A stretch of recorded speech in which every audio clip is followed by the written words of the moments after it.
Bonjour et bienvenue dans ce cours d'introduction à la 3D avec Blender. Dans le cadre de ce cours, nous allons créer des objets en 3D, nous allons voir comment nous pouvons les animer, nous allons créer des effets, nous allons voir aussi comment nous pouvons incruster des éléments 3D dans de la photo ou dans de la vidéo. Avec ces trois exercices, nous aurons couvert en gros les grands domaines de la 3D.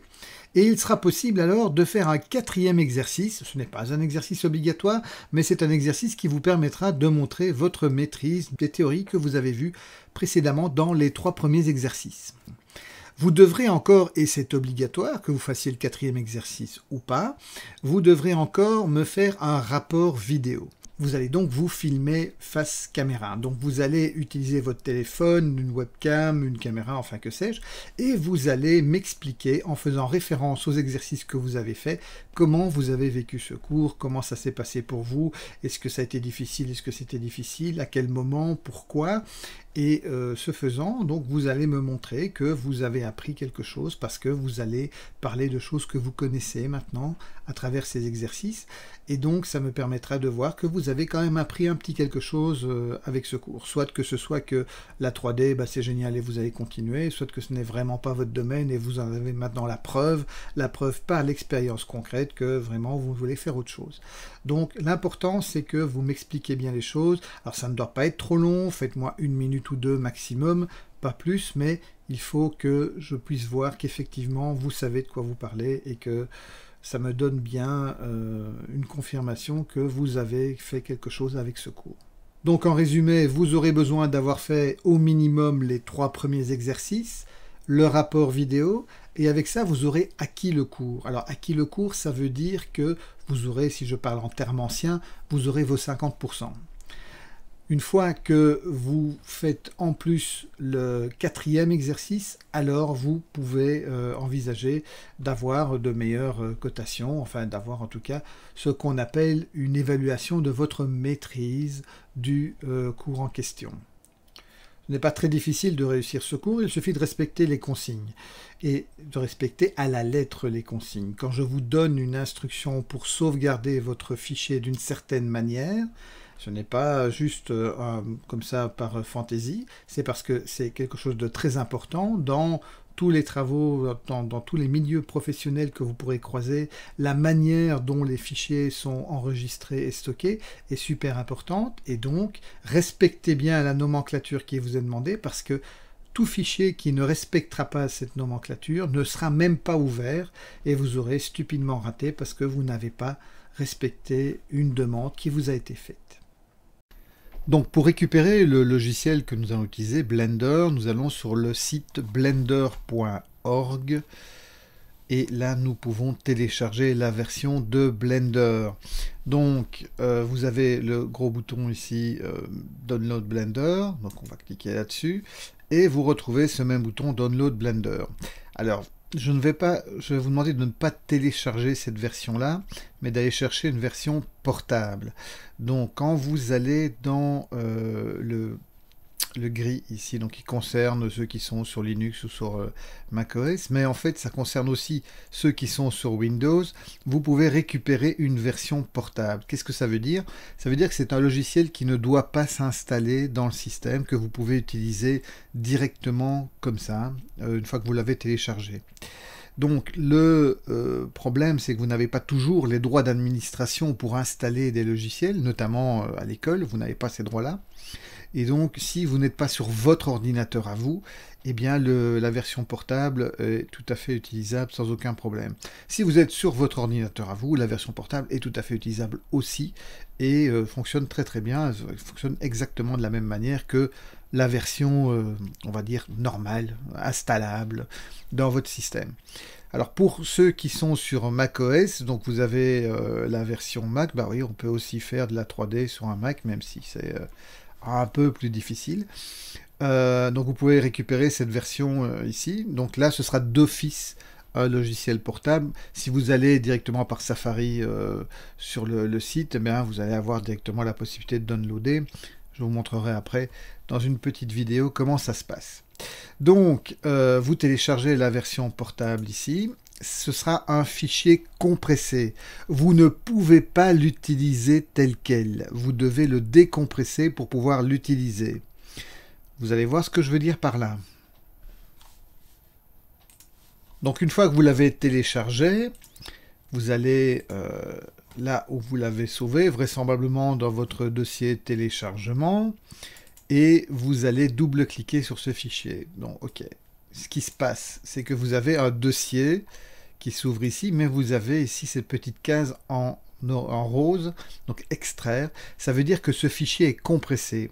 Vous ne pouvez pas l'utiliser tel quel, vous devez le décompresser. Et ça se fait très facilement, vous le glissez simplement sur votre bureau. Donc vous allez prendre ce dossier, le glisser sur le bureau et attendre gentiment qu'il soit décompressé. Bon, moi ça va assez vite parce que je suis sur un disque rapide.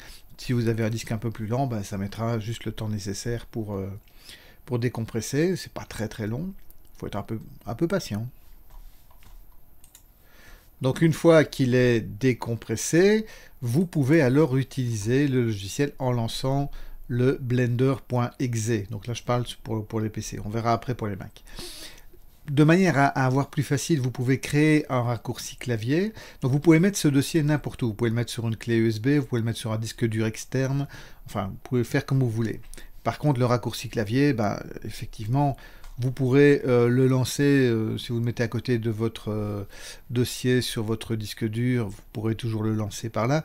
Mais suivant la machine, quand vous allez brancher votre disque ou votre clé, peut-être que la lettre de votre lecteur ne sera pas la même. Et donc là, voilà, il faudra peut-être refaire l'opération. Donc, le principe, c'est simplement de cliquer droit sur Blender.exe et de glisser aussi sur le bureau. Et là, vous allez avoir la possibilité de créer un raccourci. C'est ce qui va vous permettre de ne pas devoir chaque fois ouvrir le dossier, aller chercher le Blender.exe et double-cliquer. Vous cliquez juste ici et c'est bon. Donc ça, si vous êtes sur votre ordinateur, c'est nickel. Si vous êtes sur l'ordinateur de l'école et que ce n'est pas mis en place parce que voilà, ce n'est pas sauvé sur votre bureau, ben, il faudra refaire cette opération à chaque fois. Donc une fois que vous aurez fait ça, vous pourrez alors ouvrir le logiciel simplement en double-cliquant sur l'icône. Donc le logiciel s'ouvrira et vous aurez un splash screen. Alors moi ici j'ai des fichiers récents parce que j'ai déjà travaillé avec. Ce que vous aurez, vous vraisemblablement, c'est une fenêtre qui vous dira « Ah, est-ce que vous voulez utiliser le clic gauche ?» Vous laissez tout ça par défaut. Et vous pouvez cliquer n'importe où pour faire partir ce splash screen. Si vous voulez revoir ce merveilleux renard, il suffit d'aller dans l'icône qui se trouve ici au-dessus, cliquer splash screen et vous pourrez le revoir à volonté. Donc voilà, on fera un petit tour après de l'interface, mais grosso modo, vous avez maintenant pu installer le logiciel tout facilement, simplement en le téléchargeant et en le décompressant, c'est très important. Si vous ne décompressez pas, vous ne pourrez pas lancer le logiciel. Donc si vous êtes sur Mac, sur OS X, donc ici je suis sur une virtualisation d'un système High Sierra. High Sierra, c'est quand même un petit peu le minimum pour que ça fonctionne pas trop mal. Après, ça fonctionnerait sans doute sur d'autres systèmes aussi, mais il vous faut idéalement une certaine accélération graphique, donc que vous ayez soit une accélération par le processeur, si c'est un processeur Intel, ou que vous ayez quelque part une certaine forme d'accélération 3D malgré tout. Enfin, donc voilà, vous pouvez avoir, si vous êtes sur un MacBook Air, je ne suis pas sûr que ça fonctionne. Ça, je ne sais pas. Bon, bref, donc, maintenant, une fois que vous êtes sur le site, vous avez quelque chose de sans doute plus agréable que ce que je vois là, mais vous avez la possibilité de downloader Blender. Donc c'est comme ce qu'on a vu précédemment, vous downloadez, vous pouvez prendre cette version ou la version qui se trouve ici dans la case noire, ce sera pareil parce que sur Mac, c'est d'office une version qui est, on va dire, portable. Donc vous pouvez downloader Blender 2.9, il va gentiment le télécharger dans votre dossier téléchargement. Donc quand vous aurez téléchargé, encore une fois, il est compressé. Donc vous allez ouvrir le dossier. Il va le décompresser. Et vous avez maintenant la possibilité, si vous avez des droits d'administration, c'est votre machine, c'est votre Mac à vous, et bien vous pouvez glisser simplement le dossier ici Blender avec son icône dans le dossier application et il sera installé, on n'en parle plus. Si vous êtes à l'école ou si vous êtes sur un ordinateur qui ne vous appartient pas, pour lequel vous n'avez pas de droits d'administration, vous prenez cette icône et vous la glissez sur le bureau. Et ça marche tout aussi bien. Donc il va l'installer sur le bureau et vous suffira ensuite de double-cliquer cette icône Blender pour lancer le programme. Rien de plus. Bon, je ne peux pas vous le montrer ici puisque c'est une virtualisation et que je n'ai pas d'accélération 3D, donc le logiciel ne se lancera pas. Mais si vous êtes sur un Mac normal, eh bien vous allez pouvoir cliquer juste sur cette icône et voilà, le logiciel se lancera exactement comme ce qu'on a vu précédemment pour les PC. Voyons l'interface du logiciel. Nous avons une première fenêtre qui est notre espace 3D. C'est un peu comme un studio de cinéma virtuel. On a une caméra qui filme des objets ou des personnages et ces différents objets sont éclairés par des lumières. Alors, comme un studio de cinéma mais sans avoir de mur, de sol ou quoi que ce soit, cet espace est vide. Il nous faut tout construire, y compris nos acteurs d'ailleurs.